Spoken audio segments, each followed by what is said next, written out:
to the Super Fantasy Brothers Weekly Update. I'm Mr. Big B. And I'm Chuck Loaf. And this is your weekly update for Yahoo Fantasy Rotisserie News. No other leagues. This week we're going to cover the Eric Chavez Swan makeover. Some more things that we hate. I've got some updates from the Fantasy Week for you. We're going to go over this week's injury report and a special worldwide premiere of the Garrett Jones tribute video. Don't forget to contact us at superfantasybros, B-R-O-S, at hotmail.com. For those who have not seen Eric Chavez in a while, he is taking a dramatic transformation. We don't have a current picture of him to show you, but to help you explain, he looks like a combination of Johnny Depp from Pirates of the Caribbean and Christian Bale from The Machinist. Alright, it's time to talk about some more things we hate with fantasy baseball.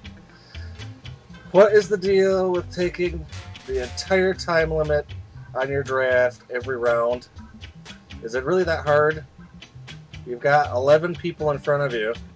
I don't understand why that's not enough time to target who you want. And when you do get to the pick, and it's Jeff Francoeur, what took 2 minutes to find that name? It'd be nice if the draft didn't take 2 hours because somebody had to take the time limit every goddamn time. And another thing is picking up new people every week and dumping half of your team for the hot player of the week. Luke Scott is not going to be hot every week, and it's not necessary to get him. You drafted people. Why do you need to make 100 moves every week? Find somebody that you could use year-round, because your constant dumps and then complaining that your team sucks makes no sense. Quick follow-up on Luke Scott. If you get Luke Scott when he's hot, chances are by the time you get him, the hot streak is over. So don't bother. Another thing I hate is drafting extra catchers. If you drafted an extra catcher, these extra catchers are not going to help you much. Extra catchers are not going to hit you many homers and not get you any bases. They're extra catchers. If you get someone beyond the top 3 catchers, they're all pretty much mediocre. You can do better elsewhere. Another thing is drafting too many upside players. You don't need Jason Hayward and Strasburg and Chapman. We're not talking about keeper leagues here. This is 1 year. There's plenty of consistent people out there to get, especially in 12-team leagues. This is not a 20-team league. No. You don't need to roll the dice every 5 minutes to get something special. Okay, people?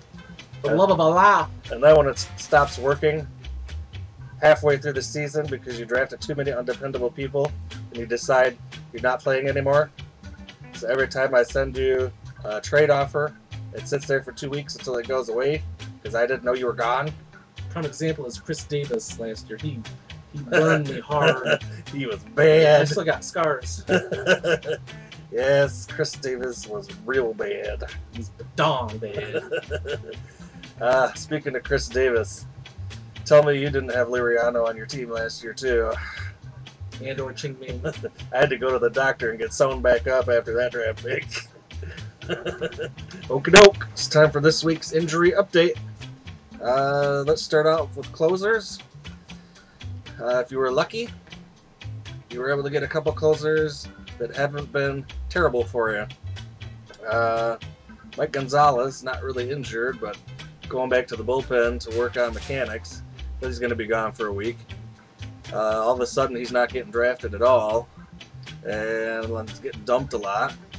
But word from manager is he'll be back next week with his job, so might have an opportunity to pick him up and sit on him. After he comes back, he might be just fine. Had a lot of good innings last year. They also have some kind of weird combo going with Jason Frazier and Kevin Gregg up in Toronto. Hard to tell what the hell they're thinking in Canada sometimes. Jason Frazier is the closer, yet Kevin Gregg now has 2 saves. So, not really sure what's going on there. If you want to hold both of them, you can. It seems like a waste to have the 2 of them. I would go with Frazier. I think he's going to even out and he'll get plenty of saves this year.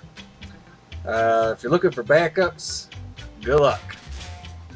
I looked through some of my waiver wires and I found a dead horse named Kerry Wood and not much else. So if you're really desperate, you can pick up Kerry and wait a month and maybe get some saves down the line. But other than that, I'd say you're better off sitting on what you got and just waiting another week or two to find out what's really happening. What else have we got? Looks like Miguel Montero's going to miss some considerable time. It's time to scramble. Time to scramble to get some catchers to fill in that hole. Hopefully it's just a temporary band-aid. Just a little band-aid. You can get like Chris Iannetta should be still sitting out there. Carlos Ruiz, and if you're really stretching, Jason Kendall. But Then someone I want to cover briefly is Charlie Hager. The 5th starter on the Dodgers pitched his first game this year and struck out 12 people in 5 innings. He allowed 3 earned runs, but he's a new kid, and if you're looking for some Ks on a good team, maybe keep an eye on him. I don't see pick him up right now, but we'll see how it goes. Yeah, there's another one for you to watch. Dallas Braden. It's a supposed ace in waiting. Once Ben Sheets goes down, like we all know he will, he's the number 2 man, and he got 10 Ks in his first game. But I wouldn't put too much stock in that. It's not really a K pitcher. Could have been a lucky night, I don't know. But someone to keep your eye on. If he starts to have a hot season, he could be a nice free little pickup and give you a little boost. Alright, we're running out of time for this clip, so we're going to move on to part 2, week 2. Make sure to check out our second clip while we wrap up the show. Still got a couple things left. Make sure to catch the world premiere of the Garrett Jones tribute video. We'll see you on the next clip.